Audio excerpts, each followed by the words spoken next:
Señoras y señores, damas y caballeros, en el escenario vamos a dejar a la voz prodigio del canto. Él es Inticha del Perú y Selecta y Audios.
Vengan los aplausos, damas y caballeros.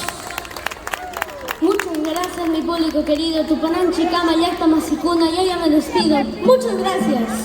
Gracias, los aplausos para Inticha del Perú. Una voz joven, una promesa, la voz prodigio del canto. Muchas gracias. Bendiciones y que te vaya bien en el trayecto del canto. Qué bonito. Vengan los aplausos una vez más para él, por favor, damas y caballeros. Qué bonito. Gente maravillosa del complejo Santa Rosa.